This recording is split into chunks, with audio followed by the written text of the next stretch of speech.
The stories contained in this podcast are the recollections of the guests we've invited onto the show. We are merely an outlet for people to share their truths, and we accept no legal responsibility for the stories contained herein.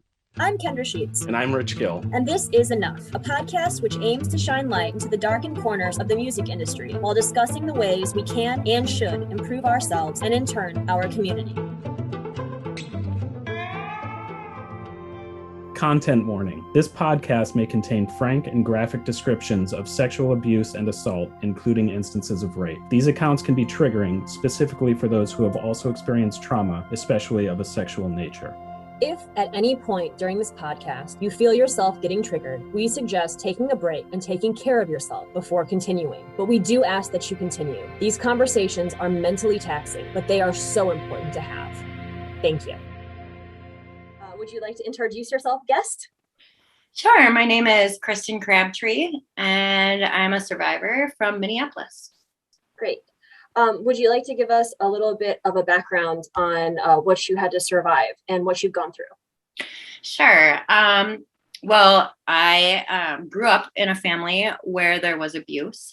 I experienced abuse as a child from my father. He was an alcoholic and also was pretty angry when he was drinking. Oftentimes I felt kind of like I needed to be the shield between my dad and my little sister and my mother. Growing up for me was challenging. I remember feeling like I was different from other kids. I learned very young how to try to keep myself safe. A lot of that for me when I was a little girl was being an overachiever, straight A's, being on the swim team and going to state meets. At home, my life was very different. At home, we had a farm, and the whole time growing up, I can just remember feeling afraid a lot of the time. And also just a fierce sense of defensiveness of my mom and my little sister. At home kind of felt like a battle zone for me. And growing up, that became kind of normal. As a child, when you're growing up in a particularly dysfunctional, coercive environment like that, you really have to learn how to rationalize irrational things. Just developmentally, as a kid, when you're young, you need your parents to be your caretakers and you love your parents. And it's very confusing to have a parent that you love and also fear that deeply. And so that leads one to be able to rationalize things that maybe don't make sense. So that was my early life. My parents divorced when I was 13. And when I was 14, my mom moved to Minneapolis with my younger sister and I. Moving to Minneapolis was really scary. I had lived on this farm in South Dakota. And so in my mind, Minneapolis was this big, scary city. I was really nervous to go to school. I went to a suburban high school. And I just remember being really afraid that there was going to be, all these really scary, mean kids. And that really wasn't the case. It was a more affluent suburb. And even there, I was really shy at first. I was afraid I didn't fit in. We were really struggling. My mom didn't have a lot of money, and I would really compare how I felt on the inside to how everybody seemed on the outside. And I just didn't think I fit. And that was really, really hard for me. As I got a little bit older, my father's drinking progressed. We would go home to South Dakota to visit him on occasion, and the abuse was still occurring. And more, my sister and I would try to avoid going there. I was so angry. And then I started to take on behaviors that would make it harder for me to be approachable. I would do things to try to escape how I was feeling. I really didn't have a lot of help at first when I was young because I didn't know how to ask for it. And I was afraid of betraying my father and what that would mean for our family, the shame that could bring to our family. And I realize now that the shame is really not mine to hold. The onus for that abuse is not on me. But as a kid, when you're growing up in that environment, it's very easy to internalize those feelings and think that it's your fault that these things are happening. And what's wild about that is the older I've gotten, I still struggle with that. When different things have transpired where I was harmed, I immediately look at myself and how did I get myself here and what did I do? And certainly, there are choices that I've made that could potentially put me at higher risk. But ultimately, I didn't choose to be raped or assaulted, right? Nobody would want that. And a lot of times the behaviors that when we don't have healthy coping skills, our behaviors, whether they are overachieving, avoidance through working a lot, avoidance through chemical use, staying super busy. Like I'm the type of person that's always doing a ton of stuff and taking on too much. Yep. And I do that, within reason, like when that's a healthy, reasonable thing, that's honestly a good thing about me. But when I'm using it as a way to avoid how I feel inside, that's not so healthy. And so I really have to check myself. So as I got older, those behaviors, those coping mechanisms that I had, those mechanisms saved my life when I was a kid. When I was a kid, I needed to excel at swimming because it got me out of the house and it helped me feel good about myself. I needed to excel at school because I thought that would make my father love me more, and really even my extended family. I would compare myself to my extended family who seemed so perfect and think, if I can just measure up, then they'll love me enough that I'll be okay. And I really learned love to be a transactional thing as a child, rather than something that all children and human beings are worthy of. To me, it felt like I had to earn it because I inside was terrible. And I thought I was this terrible person. Otherwise, these horrible things wouldn't have happened to me. So I started engaging in riskier behaviors, trying to act out. I remember thinking, if I become an alcoholic, maybe my dad will get sober because he'll see how bad it is and then he'll stop. Of course, that didn't work out. And my mother had sent me to therapy because it was clear that something was going on. When I was maybe 15, I became very suicidal. And in therapy, I eventually told the doctor I was seeing about the abuse that I experienced at home with my dad. In that therapy, because I was underage, my therapist was a mandated reporter and needed to make a report. And so the police called and drove to our house when I was 16 from South Dakota, because my dad was still in South Dakota.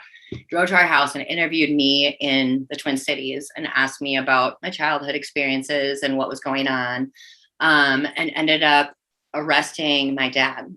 While he was in jail, he voluntarily took a lie detector test, which he failed. And I remember him calling me after he got out of jail and asking me to lie for him and to just tell the police that nothing had happened. And I was so afraid. And I said to my dad, I said, I just want you to get help. I don't want you to go to jail. I just want you to get help. And my dad ended up committing suicide shortly after that phone call. And immediately, of course, I took that in. This is my fault. And I think that kind of reliving that trauma, every time that I have come forward or every time something has happened to me, I've been really afraid to speak. Then after my father passed away, I met somebody who I just thought was this amazing, amazing guy. And I was pretty afraid of guys growing up. Like I really never had a boyfriend until I was 17, in any real way. And this guy, I just thought he was so cool. He was this punk rock guy who went to my high school, very charismatic, great person in so many ways, but also came from his own background of challenges and so forth. And I think together, somebody wiser than me once told me that water seeks its own level, and we are who we surround ourselves with. And I think part of our draw to each other is that in many ways, he embodied certain things about my father, and I embodied certain things about, his childhood growing up too. He was incredibly charming, and I thought he was wonderful. And if I could just do it right, if I could just show up in the right way, that he would love me and everything would be okay.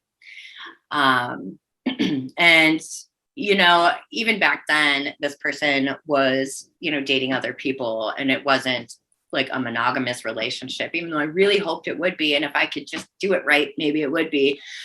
But that was not the case. When I was 18, I became pregnant with our child. Our child was born shortly after my 19th birthday. And this person was absolutely not ready to be a parent, was really afraid of being a parent. I'm very pro-choice, couldn't bring myself to get an abortion, and really wanted to do right by this child. And so I thought about adoption for a long time because I was super young and I wanted this kid to have everything in the world that they could possibly have. And about 6 months along, I just woke up one day and I just said, you know what? I'm an adult. I can do this. I'm going to do this. And that baby has been really shifted my world in so many ways. I went from being a kid that was kind of like not having the best direction, not really sure what to do with myself, having a hard time getting up and going to class. I was a freshman in college by this point, and I just was like all over the map grades wise. And having my child led me to having a lot more direction. I ended up being somebody that was on the dean's list and giving the commencement speech at my college, and worked full time through school and did everything I could to get what I needed to be the best mom I could be. And my child's father eventually did come around and be more present in their life. And my child's father is a musician, and so that was kind of my connection into that world. And through that time, my child's dad and we didn't stay together. But I really wanted for him to be in our child's life. Our child is biracial, and I felt that it was important for my child to understand, culturally their roots and have that connection. And so to have their father, because my father was so absent even when he was there so much at the time, and I felt such a missing piece that I didn't want that for my kid.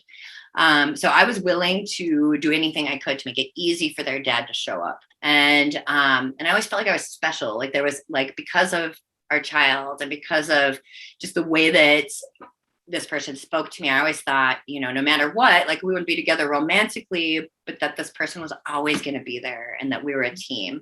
And I really needed that because I didn't have that stability within my own home life. And so I craved that and was willing to shrink myself, my dreams, shrink, my opinions to keep things chill in our family life. My child's dad started dating other people, and oftentimes, was still talking to me in ways that maybe weren't appropriate if they had another partner. Sometimes there were multiple partners, and I couldn't figure out how to keep this person in our child's life in a way that was manageable while also coping with these, other circumstances.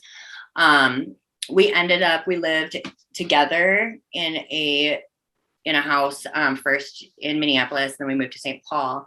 And initially when we lived together, it was a duplex, and I lived in one half. I started dating somebody else, and my partner and I lived in the one half. And then my child's father lived in the other half with a couple of family friends and roommates.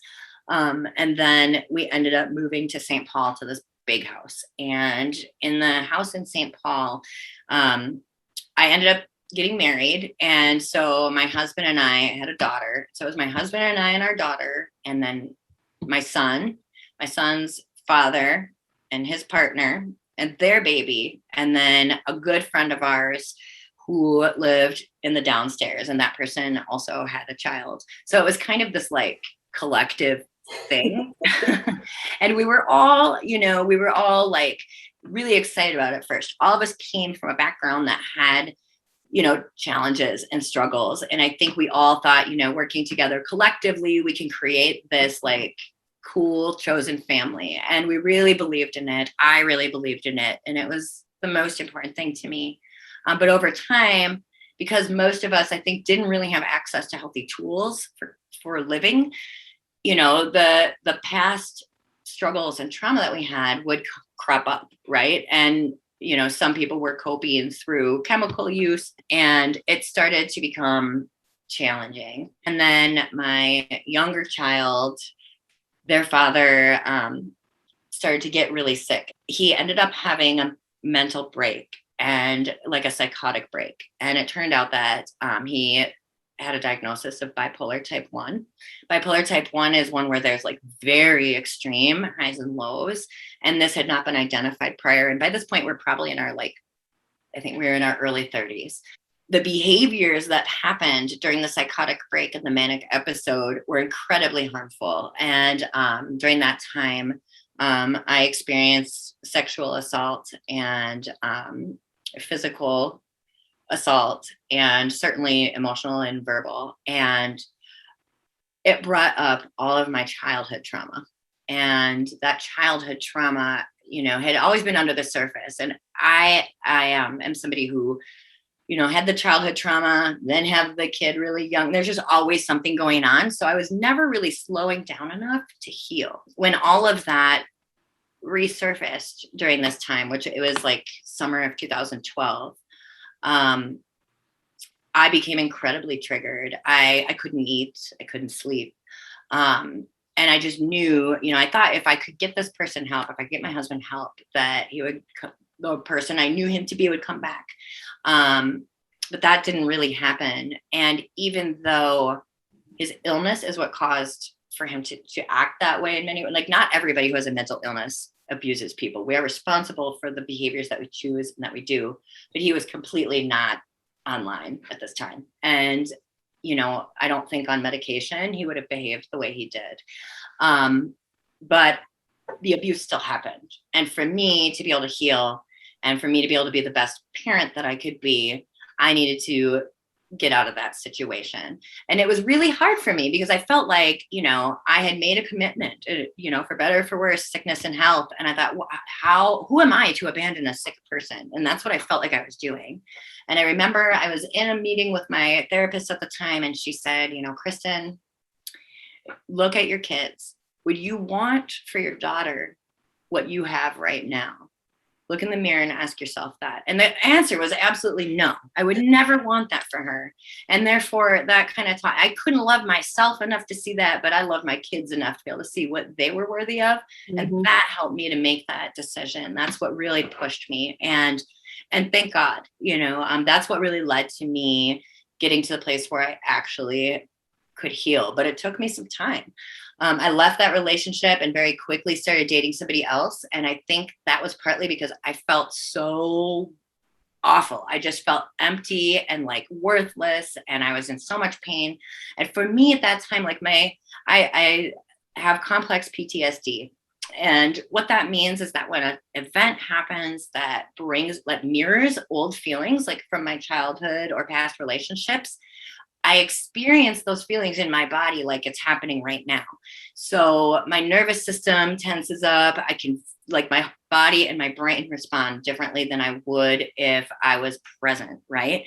When my nervous system acts up like that, I go into fight or flight and I can't think clearly. And I make choices I might not make otherwise. And I spent the next couple of years after leaving this marriage on and off really struggling with feeling triggered in that way. And I want to say too, a lot of people use the word triggered and make jokes about it online.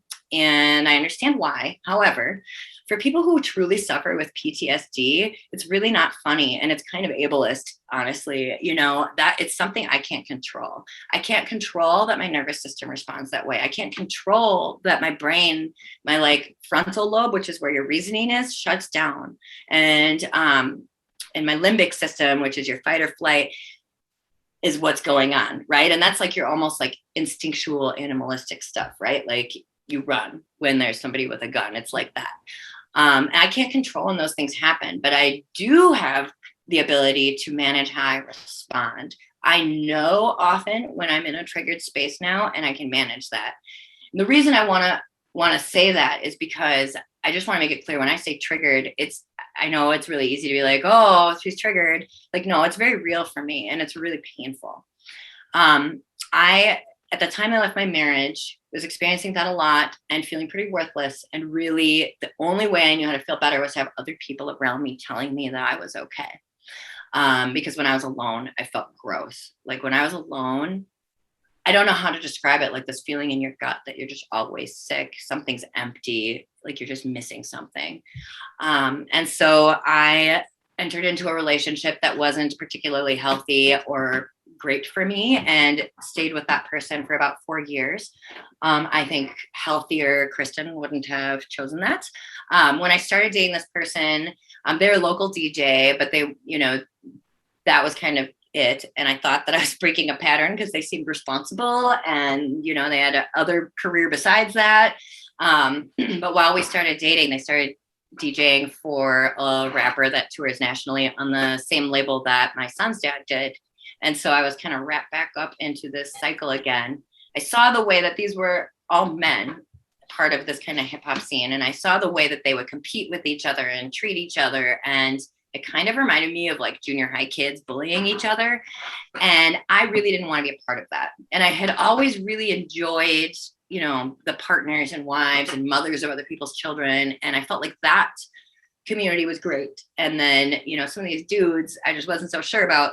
I ended up, this guy and I broke up after being together for almost 4 years because, he'd been on the road. He had seen other people while he was on the road, unbeknownst to me. While we were dating, there was a guy who he sometimes worked with, who he recorded, and who was kind of part of his crew of guys who I'd been out somewhere at this local establishment on a dance night. And this guy put his hand down my pants without my consent. And the first time it happened was in like 2014. And at the time I told a couple girls about it, but that was it. They spoke to this guy and so did I when we were out somewhere. And he was like, yeah, I won't do it again. I'm sorry. Like kind of blew it off. He'd been really drunk.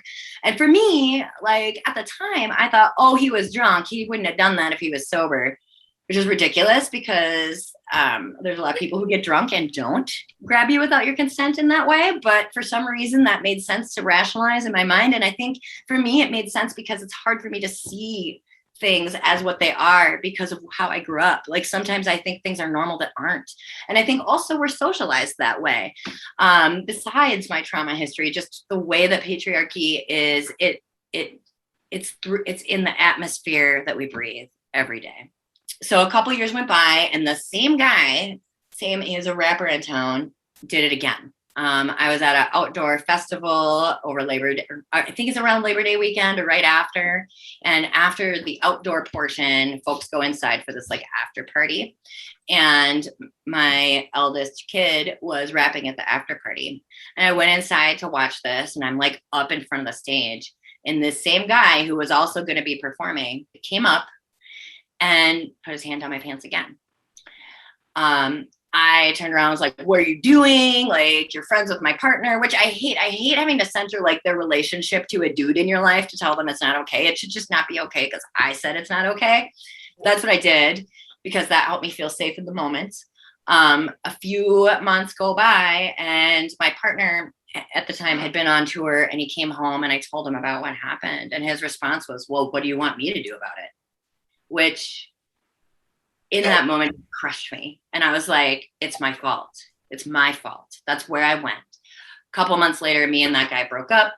And I was just crushed. And I don't know that it was actually about this guy I'd been with as much as that I had gone from this marriage that really meant a lot to me and this family, this chosen family that was like, for me, that was my world. That meant the most to me. And it had all been crushed and lost very quickly.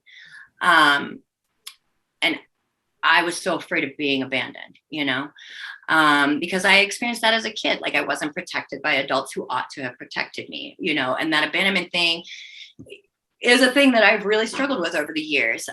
Recognizing my own worthiness is something that's always been hard for me. So this breakup was really challenging and really hard. And I had gone out to meet up with a couple of girlfriends at a local restaurant and bar. And a couple of guys we knew had shown up and the two girls were leaving to go to a concert. And the guys were like, do you want to come with us downtown to hang out? And I was like, okay. So I go with them and one of the guys disappears and the other guy, we're at this club that like, there was nobody even there yet because it wasn't that late. And we go to this club and I start to feel sick. And I was like, I'm going to go to the bathroom. I thought he was a friend. And I got this vibe like he's trying to do something. And I got scared. And I just remember my whole body tightening up and I'm feeling sick. And I was like, I just have to get out of here however I can. So I go to the bathroom. He follows me in and starts trying to have sex with me while I'm throwing up.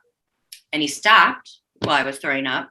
But in that moment, I was so crushed from this breakup that happened and this other guy that had assaulted me that I was just like, how am I going to get control right now? I need to be in control. And so my reaction was to kind of placate him. And so I like let him think that I was kind of into it. I had asked him, do you have a partner? Because he had this girlfriend and he said no. It turned out he did have a partner, that they hadn't broken up, and he was lying to me and I didn't know that. So I kind of just distanced myself from this person. And I didn't tell anybody about it for a long time because I was really ashamed.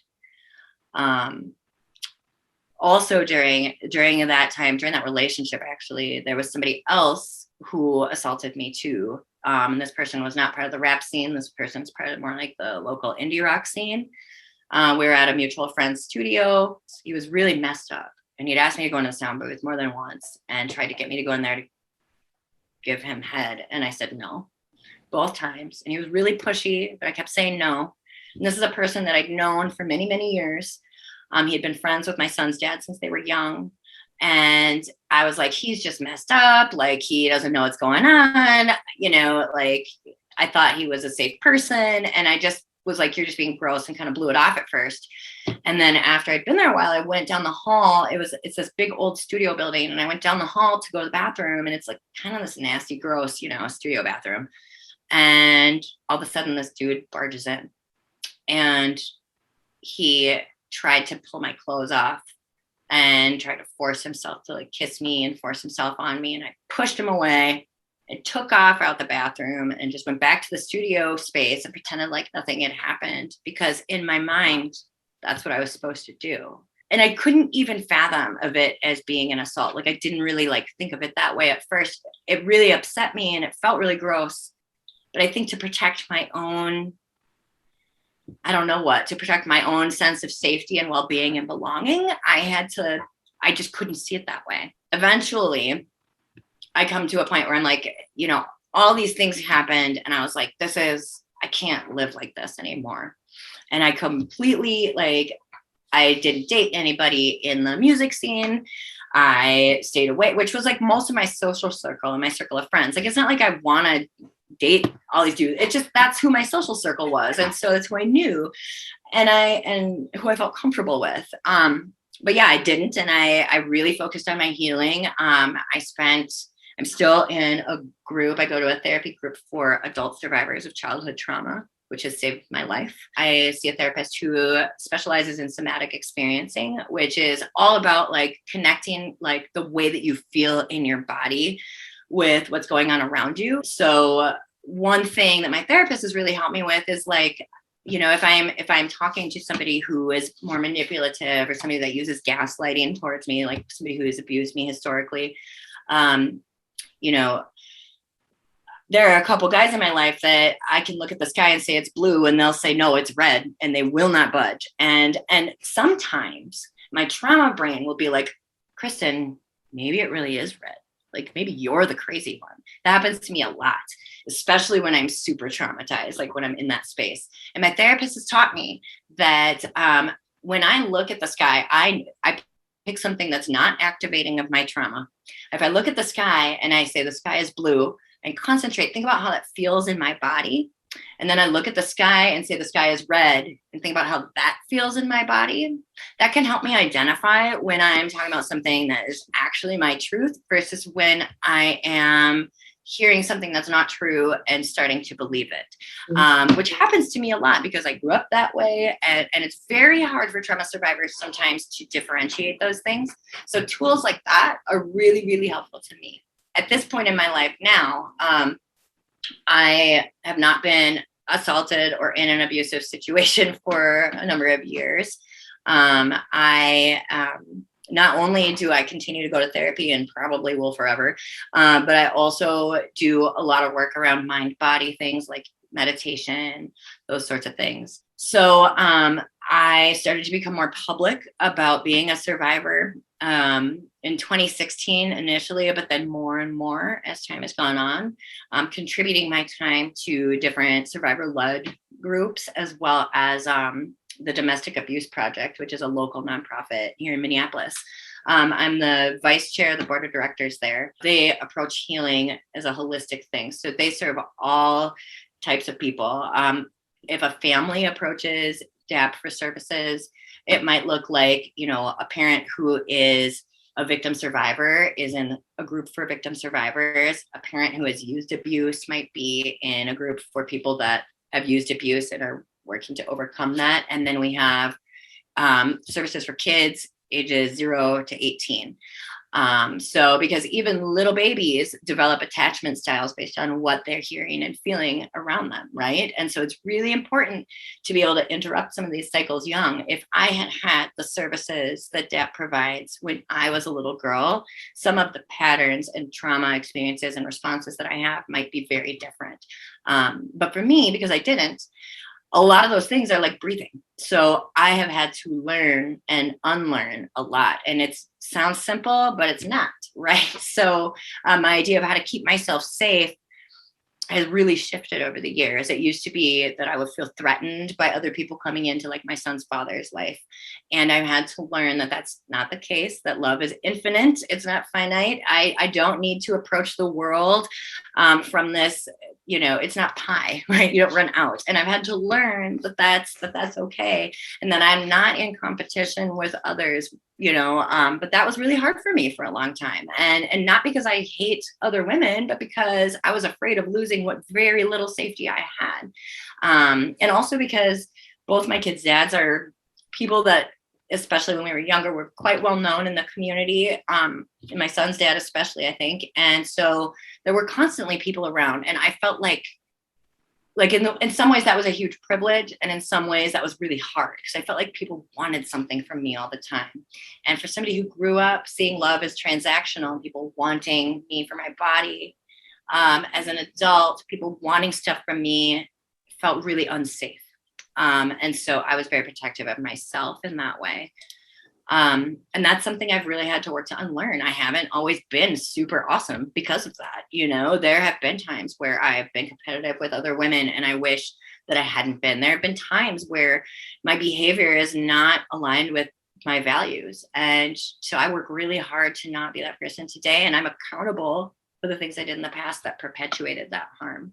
I am completely new to all of this. I live in Chicago. I don't know Minneapolis, and I don't know almost anything about hip hop. I'm very white and very confused. So can you kind of give me, or give all of us who aren't a little bit more educated, kind of a lay of the land of what the culture is like in Minneapolis in the hip hop scene and community? We have a really beautiful and awesome hip hop scene in Minneapolis in many ways. Like it's inspiring in so many ways. There are things that are great about it and things that are challenging about it, right? Just like people anywhere. We've got people that really set the stage for so many others to come behind them. They blaze the trail. There are some guys they're primarily men, not all men, but like some of the older folks tend to be. Our scene now, there's so many people that are not cis males that are doing amazing things in Minneapolis and hip hop. And like the people that are coming up right now and doing music in Minneapolis, not just hip hop, but all of it, are incredible. And they are part of the reason why I feel so strongly about doing the work of telling my story, standing with survivors, and doing the work of transforming our community. There are some people that are very well respected, not just here in Minneapolis, but nationally and internationally. And they created what is now one of the premier rap label out of Minneapolis, but is known, throughout the country. It's funny, like some people would consider us like the middle coast or whatever. Like we have a lot of good stuff here. We have had the biggest hip hop festival in the country. However, there's also a lot of competition. There are people that have felt that they haven't been able to reach the levels that they wanted to because of gatekeeping. Women historically there are some incredible rappers here, regardless of the gender. And a lot of people that are either non-binary or identify as women haven't had the opportunities that others have had. And rap is really competitive, and some people would even look at it like a sport. But is that really the community we want, is the thing I ask. Like, it's healthy competition is great, but there's a line, I feel like. And when we're pitting people against one another, I kind of think about it like capitalism in a way. Like, if we're talking about like the haves, if there's a small 1% that can constantly distract us from the fact that they're running the show because we're down here competing with each other for scarce resources, then they get to stay up there, right? And if you follow the money and that kind of thing, like, I think the same thing is true in our scene in many ways. And so, some of my experiences, when my son's dad was signed to this bigger label, we were super excited. Like, both of us, we were always broke. I was always broke growing up. He was always broke growing up. And so suddenly we're a part of this community. And there's kind of unwritten rules, I think, and social norms in any community. And I quickly learned that, like, the partners of the artists, wives, mothers, so forth, like, they were kind of who I was spending time with. And I felt very protective.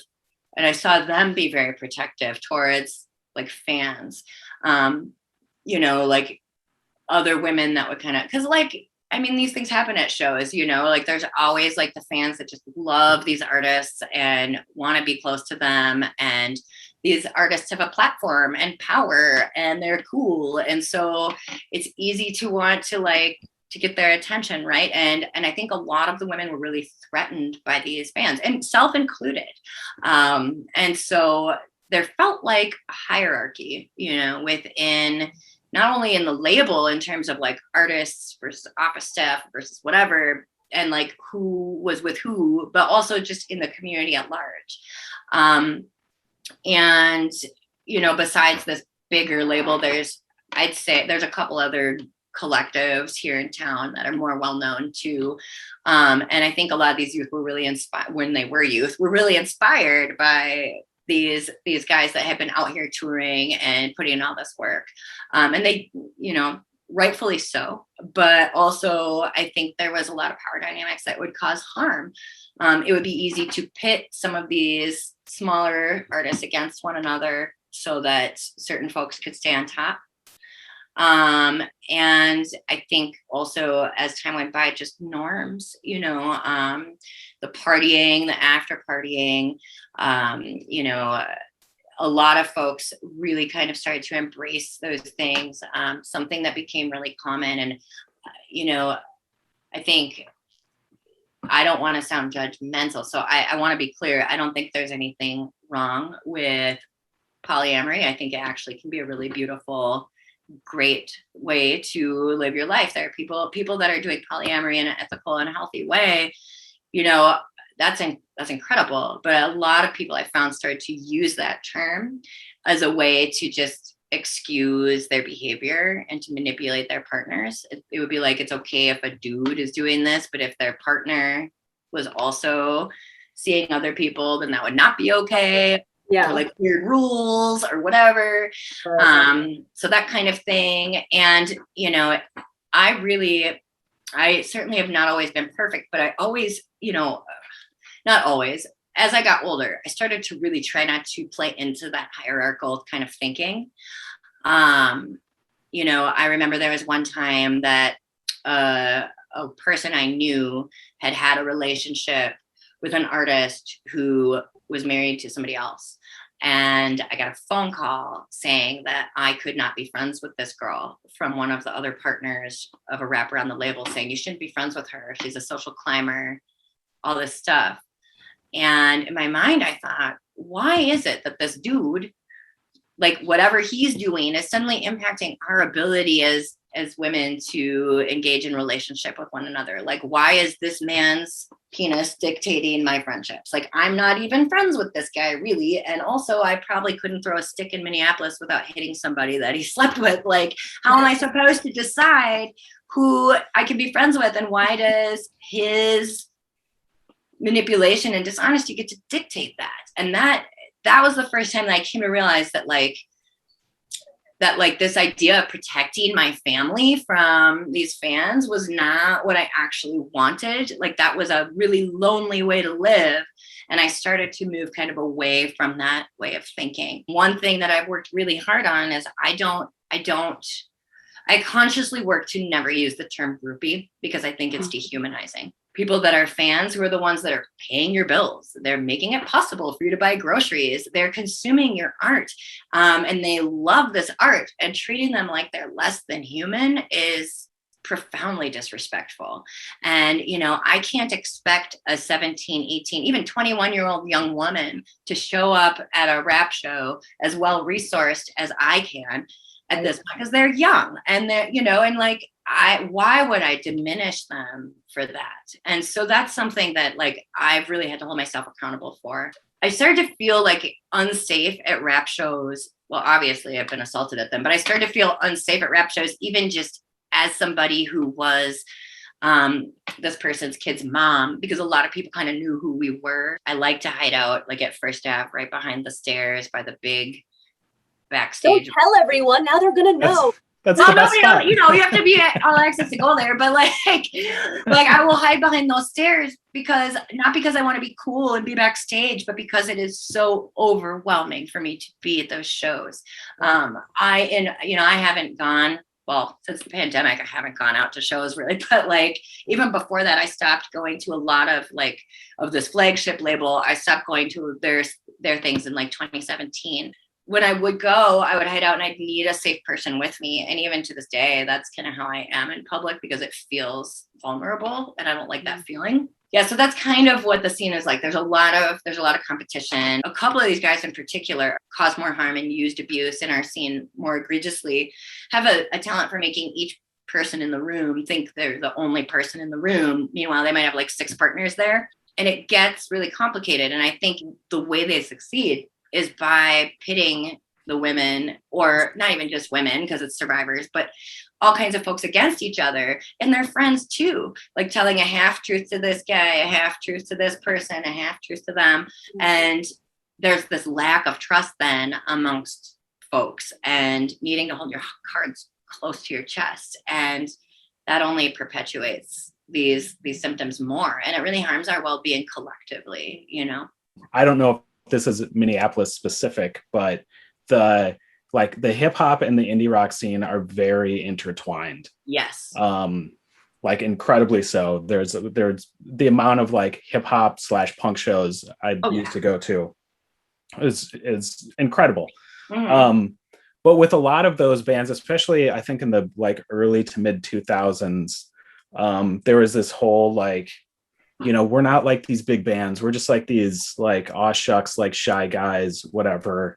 When, as you kind of spoke to, behind the scenes, that wasn't at all what it was. And it was, you know, it was like they were kind of grooming the audience to like think one way about us when, you know, that's not what is actually happening. Like we're these unloved dorks and we never get any, but they're like pulling it in. We're anarchists and we're super like, you know, it's scary to have to show your true self to people, right? And they're performers. And so there's like the onstage persona and the real life persona. And which one am I getting today when you're somebody that's in their life? You know, I think you're right. I think that there are reputations that are enjoyed that are not always deserved. Whether that be on some like, we're just these dorky, sensitive guys, or whether it's on some, we're really socially conscious, but yet we're still abusing women on the side, or we're anarchists and we don't believe in hierarchies, but then we're going to treat certain people like they're less than us. There are people who enjoy a reputation of being super involved in social justice or super involved in, you know, local politics or whatever it is. But then at the same time, I know the harm they're causing in other spaces. I think there are people who genuinely want to do good things, but don't but somehow have this shift where they're able to not apply that in certain spaces of their life, which must be really exhausting. And I think that when we know there's part of us that maybe we don't feel great about, it's really easy to want to cover that up with something else. And then also, if the truth has come out about something that transpired that was harmful, it's really painful to look in the mirror. It's a lot easier to do some performative thing and say, we're going to start a nonprofit and we're going to do this to help the community. But if you're running a nonprofit, you're still dictating where the dollars go and you're getting a tax write-off. And are you actually being accountable for those you harmed? Like, where did the survivors go in that equation? You know what I mean?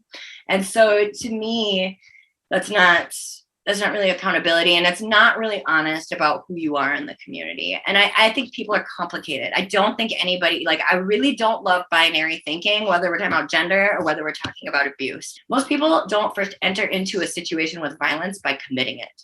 Most people first touch violence by being a victim of it.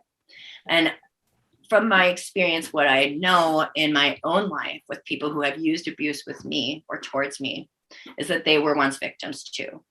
My father was abused by his dad.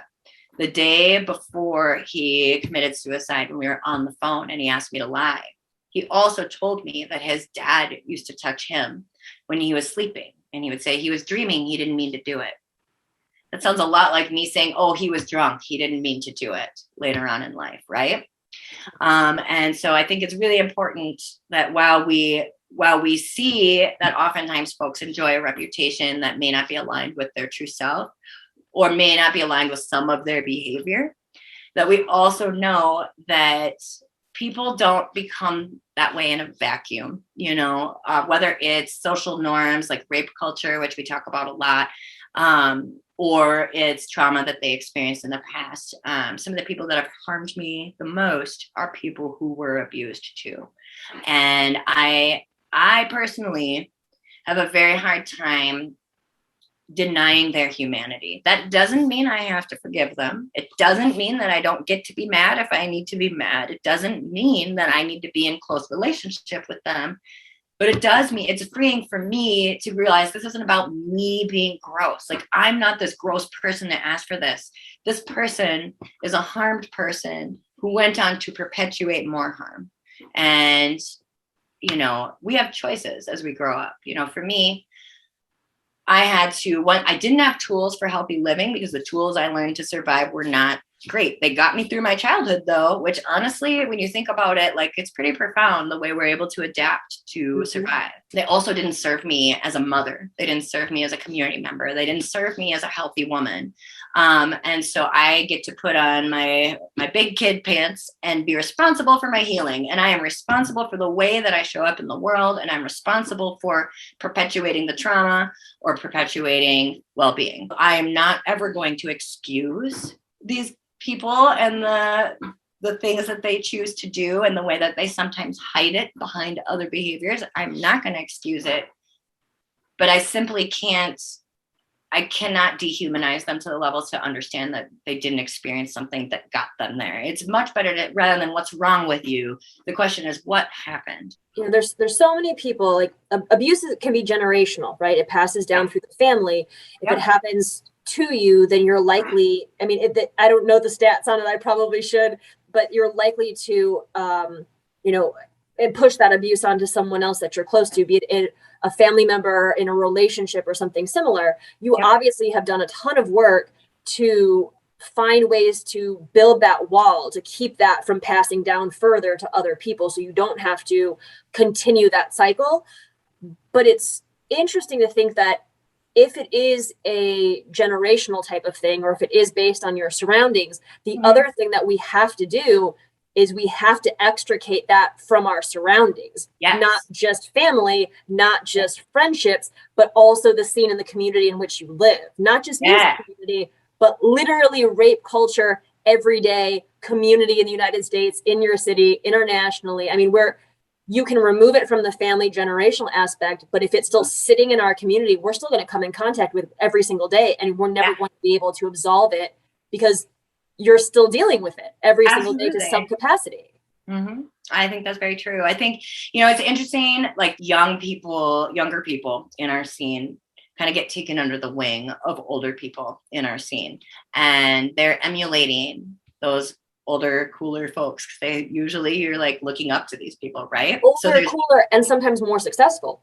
Absolutely more successful. So you're looking at a power dynamic, right? And you're looking at coercion. Abuse is really about power and control. So if you're somebody that feels super out of control, you're going to try to manage the world around you. I will see a person who's experienced abuse often go down a road of addiction because they're simply trying to get by.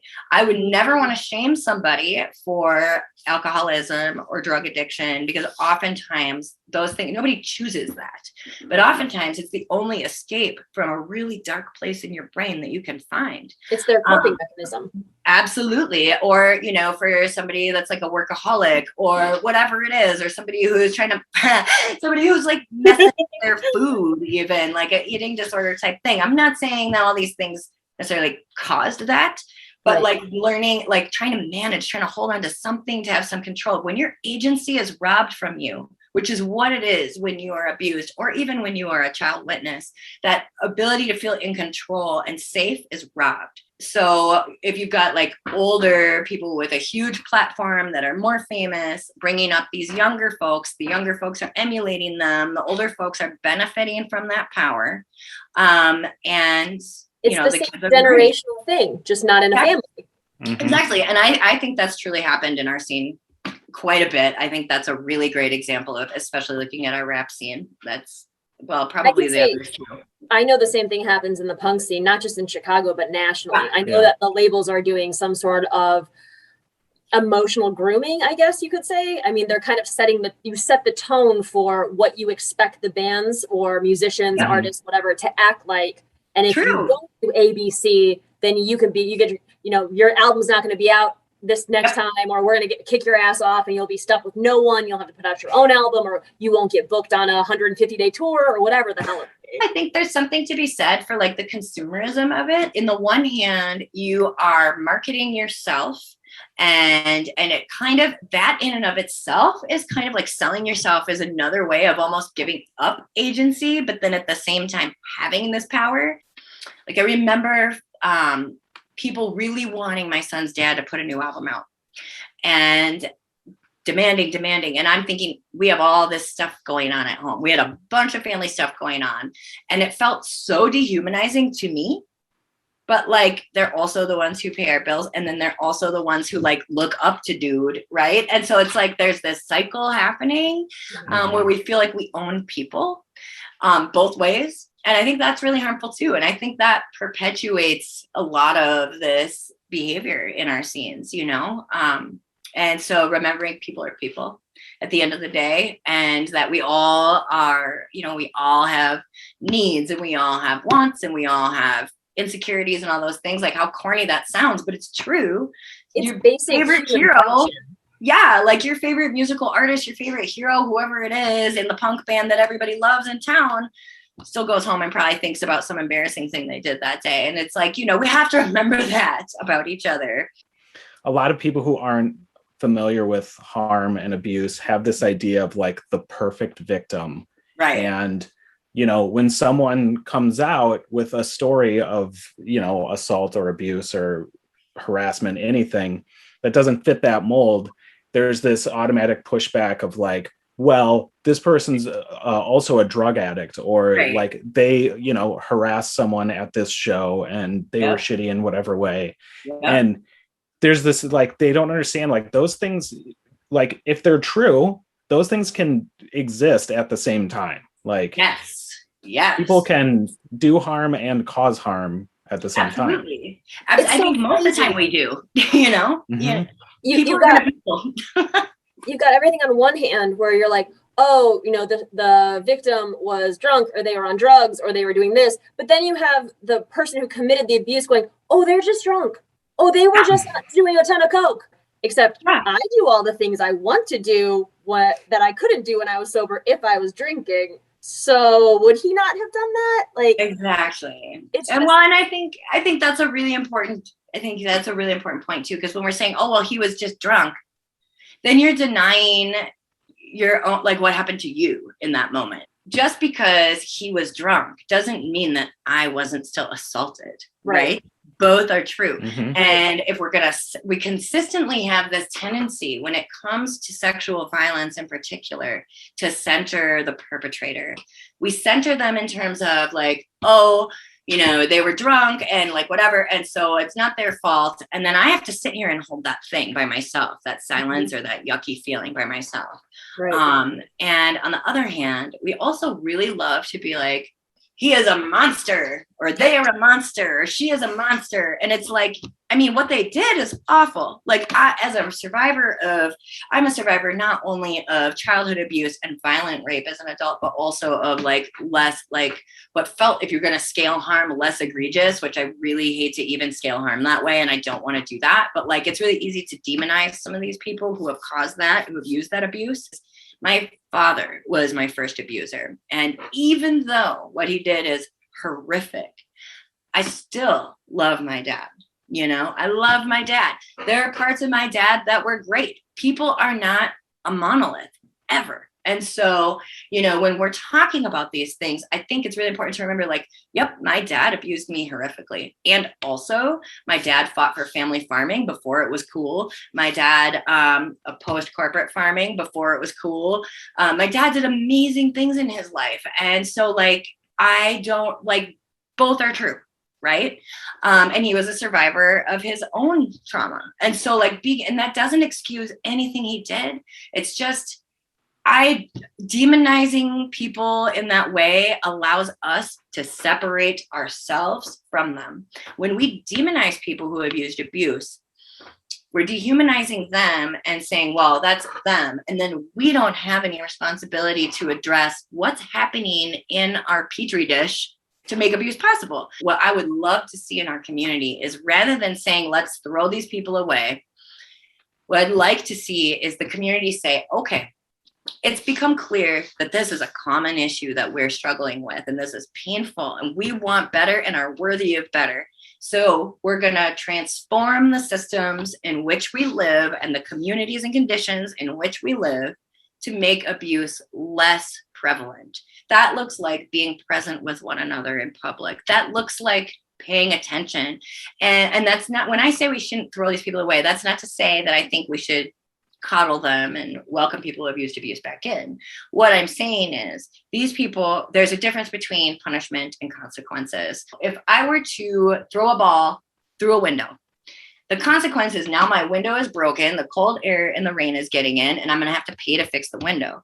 Punishment is saying, well, you don't get to have a house anymore. Punishment is systemically saying we can't provide, that people shouldn't have their basic needs, food, shelter, you know, have a job to make some money. But a consequence is saying, well, you used your platform to perpetuate harm and abuse because you have this power and control.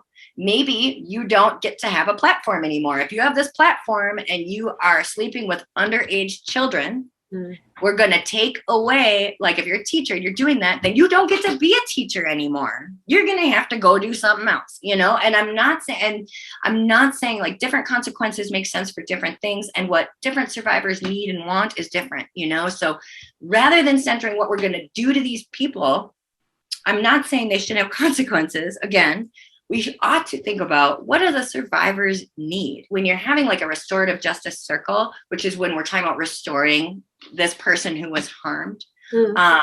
So that's different. Transformative justice is transforming the conditions around us. Restorative is about the individuals. So if we're sitting down and having a restorative justice circle, the survivor, like I might come in and say, for the guy who harmed me at the studio, you know, what I want to see is, what I need is for you to help me with accessing therapy. What I need is for you to do your healing. I'm just making this up. These are my needs. And then I might say, I want for you to give me $50,000, but that might not be possible. As we're engaging in this conversation and we're talking about wants and needs, and me and this person are engaging, my needs and my wants might shift, right? But it's all about mine. Whereas it's not about, did he do it? Didn't he do it? Did, you know, all these other things. It's about, what do we need to restore the survivor, right? And sometimes people who use abuse won't engage in that process. that's a choice. Well, then maybe there's consequences for that too, right? But that doesn't mean the survivor can't still have that. Like, I could sit with, just the other day, actually, I sat with a guy who is a manager of a local artist who is part of one of the people who has assaulted me as part of this group. And we talked about what happened and what I would have liked to have seen, and about how their responses recently have been really hurtful to me because they've been reacting online to some things, and how that made me feel. And just that alone was so helpful to me. And it seems small, but before that, I didn't feel heard, and I felt re-victimized by some of what was happening, right? And that made a huge difference for me. So, different people are going to have different needs with that. But for me, it's always coming back to, rather than centering the abuse, I really like to center the survivor and healing. And that's not to say that dealing with these people who have caused this harm and this abuse doesn't matter, but it's to say I care a lot more about us getting back to where we need to be. The survivors are always my top priority. And that's interesting because we've dealt with that in the last episode or 2 episodes. I guess it's the backlash from the second episode that gave us the 3rd episode, right? In which we talked about how, because cancel culture is such a hot topic phrase nowadays. Right. And I think that you really touched on that, like removing these people.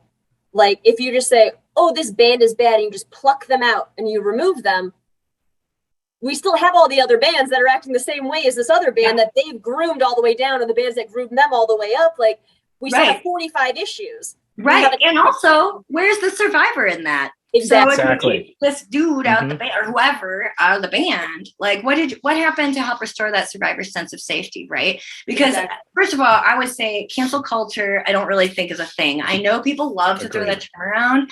I would love to see who was canceled, because we got Louis C.K. going on a tour. We got all the people, for the most part, there's like maybe a handful of people in the Minneapolis, because last summer we had a very big Me Too moment in Minneapolis.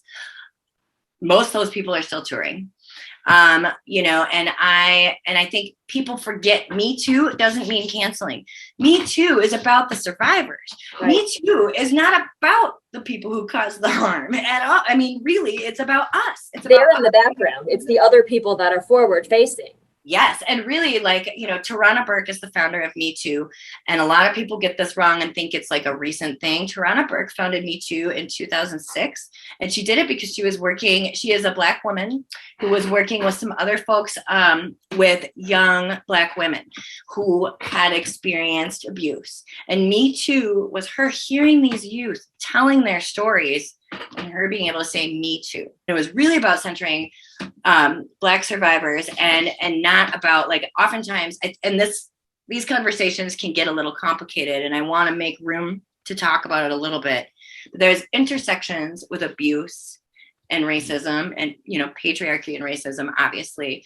And it's really, really important, especially when we're talking about rap, because rap is culturally Black art form. If you love Black art, but you don't love Black people, then I question why you're here. And I really think it's important. And Black people includes Black survivors. And oftentimes when we talk about these issues, it can get really challenging, because we need to hold space for the multiple different experiences and intersections that folks bring to the table. Like, it's important that we remember that Black women matter, Black transgender people matter. And part of the reason why I have gotten as loud as I've gotten in the past couple of years is because I saw in Minneapolis Black women being disregarded when they came forward pretty consistently. And I can't be a part of that. I will not be a part of disregarding those women.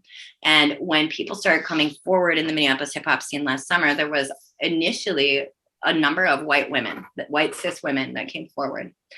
And there were many Black women, and several who called me and said, we've been saying this and nobody listened till now. And here we have this moment. It was weeks after George Floyd was murdered. And we have this moment where we're finally talking about Black lives, and we're finally really doing something in Minneapolis besides just lip service, because we really in Minneapolis love to be nice white liberals and say some stuff and not follow it with action. We're finally doing this, and then all of a sudden here come these white women. And so it was really, really critically important to me that this is not about white women. This is about all of us survivors. And it's not just about women. It's not just about cisgendered people. And so for me, it was really important to amplify those voices. And so I guess, when we're talking about people like Tarana Burke and the Me Too movement and all of this stuff, like for me, it's really important that we are making room for these varied experiences and the different things that people bring to the table, which I totally now forgot the initial question you asked me because I got, cancel culture. It's really, for me, it's about accountability. It's not canceling. Yes. It's about accountability. Yes. Right. It's that, if I break my window, I am accountable to fix my window. That doesn't mean that I am now kicked out of the house forever. There's a moth flying around me. I'm sorry. And so being accountable isn't about punishment.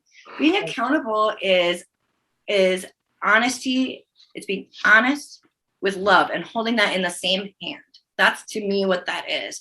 Accountability is me saying to you, hey, I think you are capable of more. I think you are capable of doing something different. So that's why I'm holding you accountable. If I wanted to punish you, I would call the police, although that doesn't usually serve us survivors either.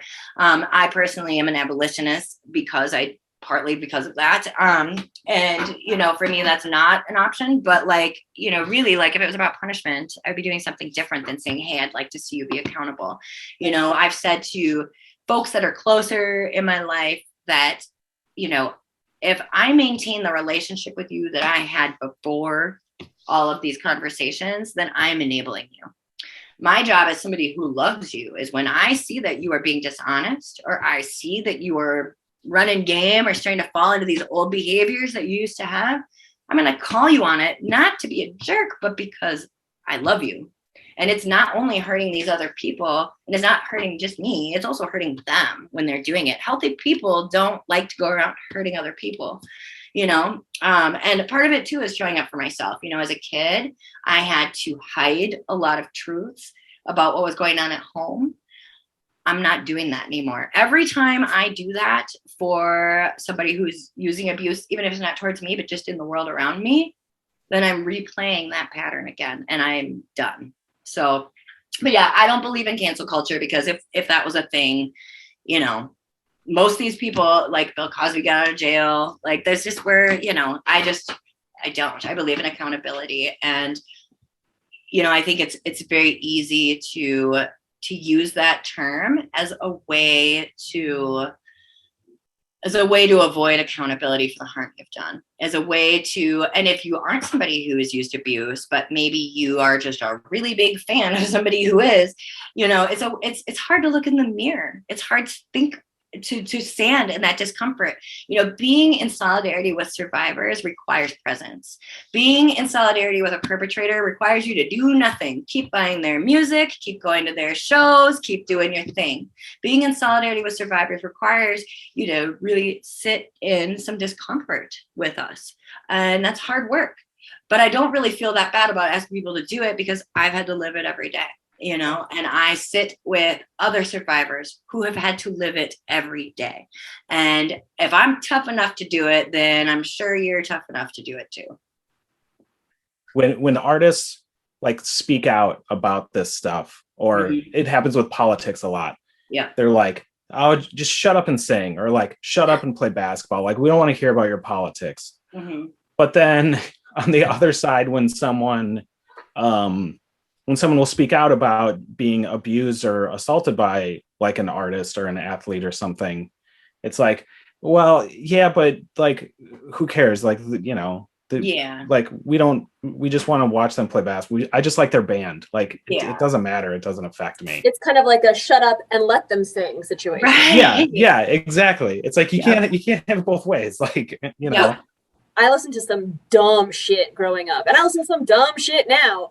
But but lyrically, when the base of what you're writing about is, something like, I'm gonna kill your girlfriend, or I fuck so many women, or whatever. that gets in there to a certain extent. And again, it's not just women and girlfriends or whatever, but you know, talking about like murdering people. And that's how you end up with some of these scenarios that we have with some of these situations in America. And I sound so Nancy Reagan. But like, I mean, something gets in there, and like that creates the culture for like the musical scene, you know, like I can't again speak completely without probably sounding like a giant jackass to any. No, you don't. But like when it comes to like pop punk, there's a whole lot of pining.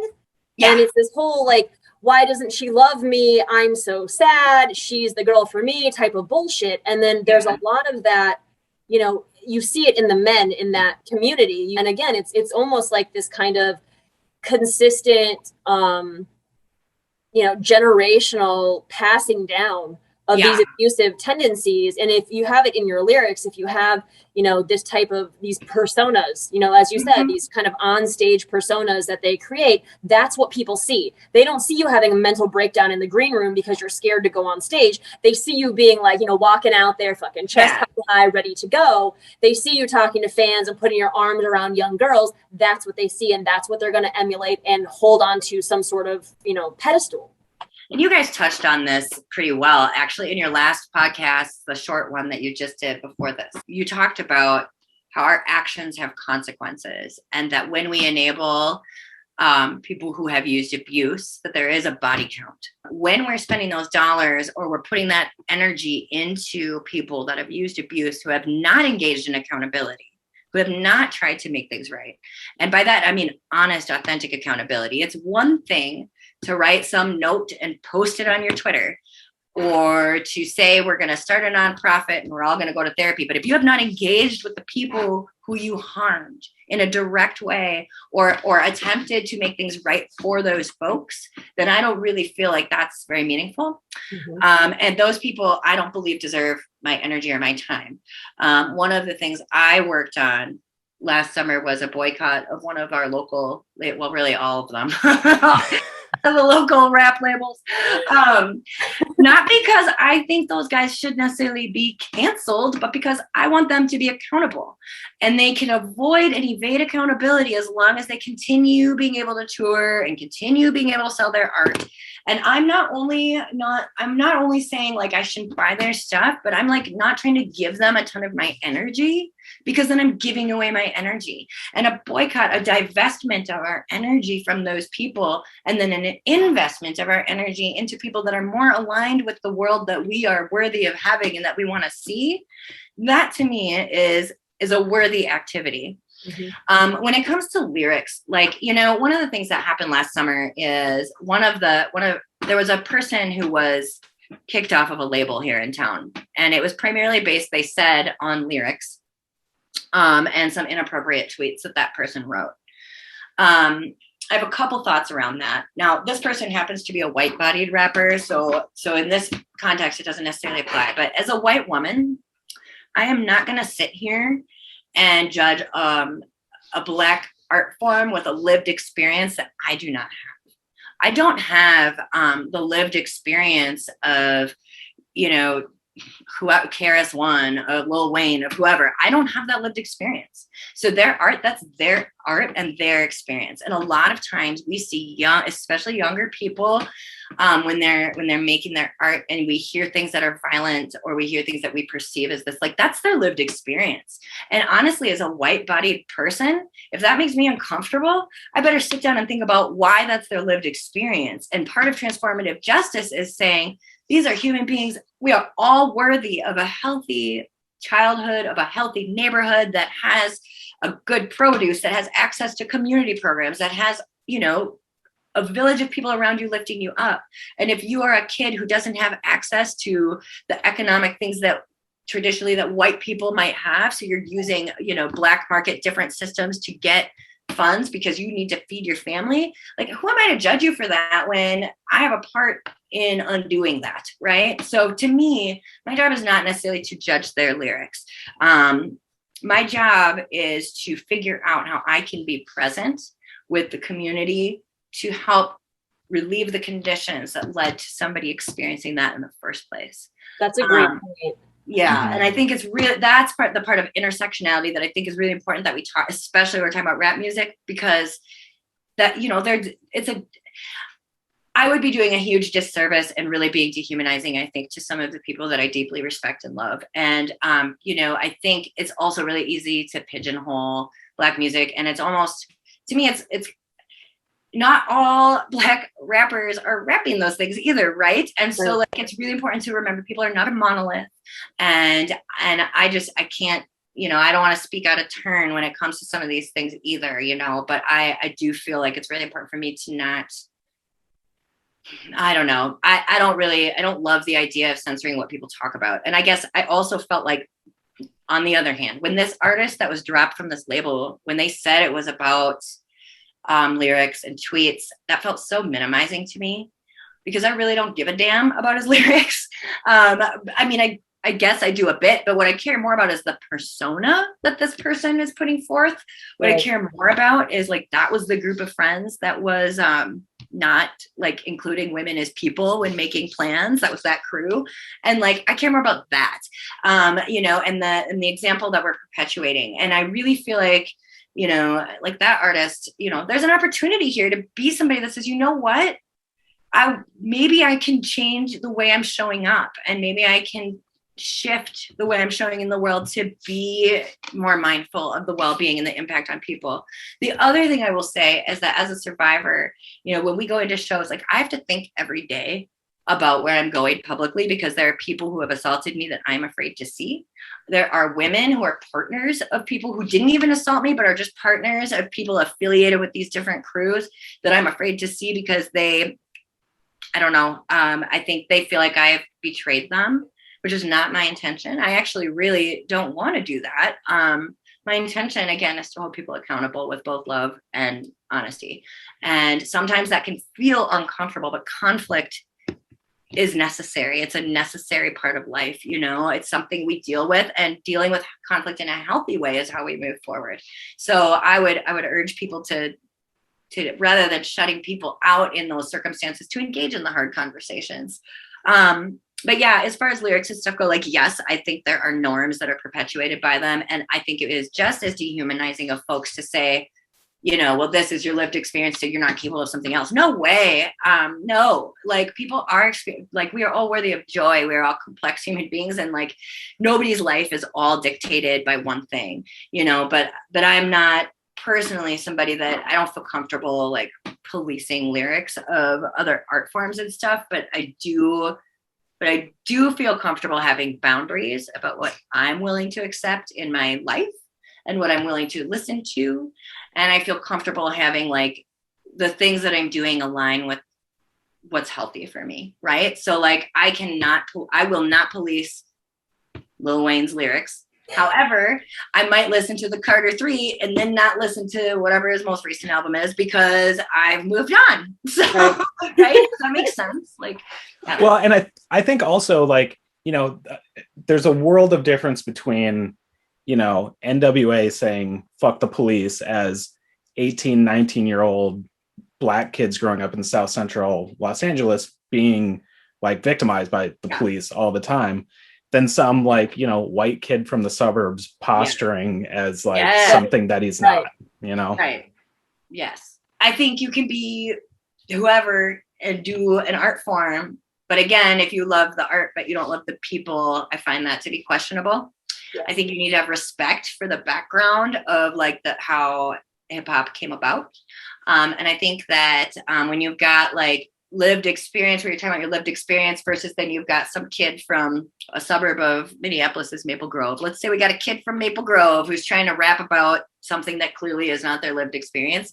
The kind of appropriation I find to be harmful too. And I think we have a responsibility to be aware of what we're consuming in that way as well. You know, I choose not to listen to art like that, because I think I just think it's disingenuous. Yeah, it's super disingenuous, and like it is, and you know, and I also just think it's harmful to like. It's really uncomfortable to me to watch somebody who already enjoys privilege then capitalize off of Black pain, for example. I don't think that's okay, and especially if they're not turning around and pouring all that money into reparations. Like, I think that's harmful. And I recognize that this is a podcast about sexual violence, but I think there are lots of intersections here. Totally. And I think it's important that we take responsibility for what we're bringing into the world, for sure. I knew this lady who has since passed away, but who was kind of like a mentor to me. And she said to me when I was a kid, I was like a teenager, she said, Kristen, there's a sea of faces behind you, and you don't know who you're going to touch in your world. Like, you don't know. Like, when I show up for another survivor and I bring them into the idea of healing, and when I center their well-being, they turn around and do that to somebody else, that's a sea of faces. And and that's a beautiful thing. Like, it's like a little drop that turns into a wave. On the flip side, if you're somebody that's bringing in, these false identities or